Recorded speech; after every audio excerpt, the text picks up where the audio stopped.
పెరుగుతున్న భూతాపం, వాతావరణ మార్పుల కారణంగా ఎన్నో ప్రతికూలతలను, ప్రకృతి విపత్తులను చవిచూస్తున్న తరుణంలో హరిత వనాలను విస్తరించడంపై ఆంధ్రప్రదేశ్ అటవీశాఖ దృష్టి సారిస్తోంది. అటవీ ప్రాంతంతో పాటు అటవీ ప్రాంతాల బయట కూడా మొక్కల పెంపకాన్ని చేపట్టేందుకు ప్రణాళికలు రచిస్తోంది. ప్రభుత్వ, ప్రైవేటు రైతుల పొలాల్లో ఖాళీగా ఉంటున్న ప్రాంతాలను గుర్తిస్తోంది. కాల్వలు, రహదారులు, రైల్వే లైన్ల వెంబడి మొక్కలు పెంచడంపై కసరత్తు చేస్తున్నారు. సముద్ర తీర ప్రాంతాల్లో మడ అడవుల పెంపకాన్ని విస్తృతంగా చేసే దిశగా ఆలోచనలు సాగిస్తున్నారు. విత్తన బంతులు, నగర వనాలతోనూ ముందుకెళ్తున్నారు. మన రాష్ట్రంకి టోటల్గా మనం చూసినట్టయితే దాదాపు 29.3% గ్రీన్ కవర్ మన రాష్ట్రంకి ఉంది. మన జాతీయ స్థాయిలో నేషనల్ పాలసీ ప్రకారం ఒక 3 వంతులు జోగ్రఫికల్ ఏరియాకి అడవు ప్రాంతం ఉంటే వాతావరణంలో సమతుల్యం ఉంటుంది.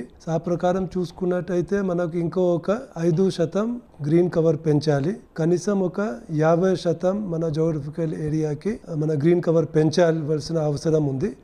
కాబట్టి మనం అవుట్ సైడ్ ట్రీ కవర్ మనం పెంచాలి. దాంట్లో మనకు హార్టికల్చర్లో వచ్చే పంటలు, ఇప్పుడు మామిడి తోటలు ఉంటాయి, ఆయిల్ పామ్ ఉంది, కొబ్బరి ఉంది, అలాంటివి కూడా అవుతుంది. అదే కాకుండా మనకు ఎవెన్యూ ప్లాంటేషన్స్, రోడ్ సైడ్స్ కానీ, కెనాల్ సైడ్స్ కానీ, రైల్వే లైన్ సైడ్స్ కానీ, గ్రామ పంచాయత్ ల్యాండ్లో, ఇన్స్టిట్యూషనల్ ల్యాండ్లో ఇప్పుడు పెద్ద పెద్ద ఇండస్ట్రీస్ ఉన్నాయి, ఎస్సీజెడ్ ఏరియాస్ ఉన్నాయి. డిస్ట్రిక్ట్ కలెక్టర్స్ అందరికీ కోరడం జరిగింది. మనకు వచ్చే సంవత్సరం నుంచి ఒక ల్యాండ్ బ్యాంక్ ప్రతి జిల్లాలో తయారు చేసుకోవాలి. సో ఇలాంటి ల్యాండ్ మనకు ఎకరెకర్ సూటబుల్గా ఉన్న ప్లాంటేషన్ చేయడానికి నేటివ్ స్పీషీస్ మనం పెంచినట్టయితే అడవి శాతం మన రాష్ట్రంలో పెరుగుతుంది. దానికి రకరకాల సందర్భం మనం చూస్తున్నాం, ఎంతో బెనిఫిట్స్ ఉన్నాయి. అదేవిధంగా మన రాష్ట్రంలో దాదాపు 978 కిలోమీటర్స్కి కోస్ట్ లైన్ కూడా ఉంది. ఈ కోస్ట్ లైన్లో దాదాపు 405 స్క్వేర్ కిలోమీటర్స్ మనకు మ్యాంగ్రూవ్ ఫారెస్ట్. ఇది first defence against any kind of natural calamities. మడా ఫారెస్ట్కి కూడా ఇంకా ఫర్దర్ మన రీఫారెస్టేషన్, ఎఫారెస్టేషన్ డెవలప్ చేయడానికి కూడా మన దగ్గర ప్రణాళిక ఉన్నాయి. అదేవిధంగా గ్లోబల్ వార్మింగ్, క్లైమేట్ చేంజ్ గురించి మనమందరం మాట్లాడుకుంటున్నాము. అది దృష్టిలో పెట్టుకొని ఒక సైంటిఫిక్గా అంటే మనం కార్బన్ సిక్వెస్ట్రేషన్ పెంచాలి. కార్బన్ సిక్వెస్ట్రేషన్ పెంచాలంటే దానికి గ్రీన్ కవర్ ఎక్కువ చేయాలి. గ్రీన్ కవర్ ఎక్కువ చేయాలంటే ఇప్పుడు మనకు ఉన్న అడవి భూమి గవర్నమెంట్ ఆఫ్ ఇండియా వాళ్ళు లాంచ్ చేశారు నగర్ వనం యోజన. సో ప్రతి సిటీకి 10 కిలోమీటర్స్ మున్సిపల్ లిమిట్ లోపల సిటీ ఫారెస్ట్ డెవలప్ చేసుకుంటున్నాము. ఆ సిటీ ఫారెస్ట్ అంటే దాంట్లో మనం ఒక న్యాచురల్ ఫారెస్ట్ లాగా, అంటే విత్ కంప్లీట్ బయోడైవర్సిటీ, ఆ ఉద్దేశంతో డెవలప్ చేస్తున్నాము. దాంతో అంటే సిటీలో ఉన్న ప్రజలు వాళ్ళకి ఒక లంగ్ స్పేస్, వాళ్ళ అక్కడ ఎంటర్టైన్మెంట్కి, వాకింగ్కి, జాగింగ్కి, ట్రెక్కింగ్కి, బర్డ్ వాచింగ్కి, ఆ విధంగా అక్కడ వెళ్ళడానికి అవకాశం ఉంటుంది.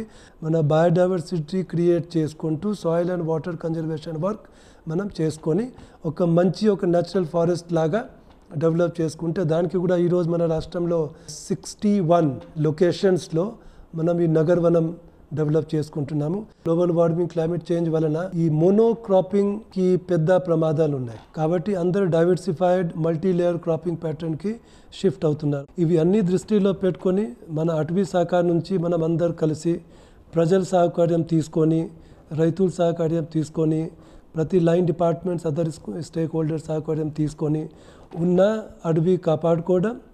ఎక్కడైనా ఫారెస్ట్ డిగ్రేడ్ అయింది, డిగ్రేడెడ్ ఫారెస్ట్కి మళ్ళీ రీఫారెస్ట్ చేసుకొని ఒక మంచి ఫారెస్ట్ లాగా డెవలప్ చేసుకోవాలి. ఎక్కడైనా ఇలాంటి ఖాళీ స్థలాలు ఉన్నాయి, అక్కడ కూడా మనం చెట్లు పెంచినట్టయితే దానివల్ల ఫార్మర్స్కి ఇన్కమ్ కూడా రావడానికి అవకాశం ఉంది సమాజంలో. విత్తన బంతుల పేరుతో అటవీశాఖ కొత్త కార్యక్రమాన్ని ప్రయోగాత్మకంగా చేపడుతోంది. చింత, కానుగ, వేప తదితర విత్తనాలను ఒక మట్టి ముద్దలో పెట్టి అడవిలోకి విసురుతారు. విత్తన బంతిని మట్టి, పశువుల ఎరువులు, బూడిద మిశ్రమంతో కలిపి తయారు చేస్తారు. తొలకరి వానలు కురవటంతోనే ఈ కార్యక్రమాన్ని మొదలుపెట్టి సెప్టెంబర్ నెల వరకు కొనసాగిస్తారు. ఇందులో స్థానిక ఔత్సాహికులు, విద్యార్థులు, ప్రజలు, ఎన్జీఓలను భాగస్వామ్యం చేస్తున్నారు. పల్నాడు జిల్లాలో అటవీ, పర్యావరణ ప్రేమికులు దీనికి చేయూతగా నిలుస్తున్నారు. ఈ అడవుల శాతం పెంచాలని చెప్పి ఉద్దేశంలో అంటే 1952 జాతీయ అటవీ శాఖ తీర్మానం ప్రకారంగా 33.3% అడవులు పెంచాలనే ఉద్దేశంలో భాగంగా వృద్ధి చేయాలని ఈ యొక్క సీడ్ బాల్ అంటే విత్తన బంతులు అంటారు. ఈ పద్ధతిని మేము అవలంబిస్తున్నాం అడవుల్లో. ఈ కార్యక్రమం అనేది అటవీ శాఖ అధికారులతో కలిసి గత సంవత్సరం నుంచి నేను ప్రారంభిస్తున్నాను. సుమారుగా 1 కోటి విత్తన బంతులు అనే కార్యక్రమాన్ని మేము ప్రణాళిక చేశాం. ఇది జూన్ మొదటి వారంలో ప్రారంభమవుతుంది. అక్కడ నుంచి సెప్టెంబర్ చివరి వరకు ఈ 4 నెలల పాటు ప్రతిరోజు కూడా ఇది ఒక దినచర్యలాగా అటవీ శాఖ అధికారులతో కలిసి, అలాగే స్థానికంగా ఉన్న ప్రకృతి ప్రేమికులు ఎవరైతే ఉన్నారో వాళ్ళు కానివ్వండి, లేదంటే కొన్ని పాఠశాల విద్యార్థులతో కలిసి విత్తన బంతులు తయారు చేయటం, మట్టి అలాగే బలమైన ఎరువు, ఆవుగా పేడ కానీ గేదె పేడ కానీ, అలాగే ఇందులో నీళ్లు పోసి కొంత బూడిద మొత్తం కలిపేసి దీన్ని బలమైన పోషకాల ఎరువుగా తయారు చేస్తాం. ఇందులో మనం తిని పడేసిన చింత కానీ, కానుగ కానీ, వేప కానీ ఏదైనా సరే అడవులో ఈ చెట్లు మొలిపించాలనుకుంటే ఆ చెట్లు నేరేడు కానీ ఆ విత్తనాలను లోపల పెట్టేసి చుట్టేస్తాం. చుట్టి ఒక రోజంతా ఎండలో లేదంటే నీడలో ఆరనిస్తాం. తర్వాత రోజుల్లో వర్షం పడ్డ ముందు రోజు లేదంటే తర్వాత రోజు అడవుల్లో ఎత్తైన కొండలు, గుట్టలు ఈ ప్రాంతాల్లో ఇవి చల్లుతూ ఉంటాం. మరి తర్వాత వర్షానికి ఏమవుతుందంటే ఆ బంతి బాగా నానుతుంది. నాని లోపల ఉన్న విత్తనం అనేది మొలకెత్తుంది. ఈ రకంగా మనం కనుక చల్లామంటే 25 నుంచి 40% వరకు మొక్కలు మొలిచే అవకాశం అయితే ఉంది. గతి తప్పిన సీజన్లతో ప్రతి ఒక్కరూ నష్టాలను చవిచూస్తున్నారు. రోజురోజుకు పెరుగుతున్న భూతాపం ఆందోళనకు గురిచేస్తున్న సమయంలో పచ్చదనాన్ని పెంపొందించడం ప్రతి ఒక్కరి బాధ్యత అంటూ అటవీశాఖ అధికారులు చెబుతున్నారు.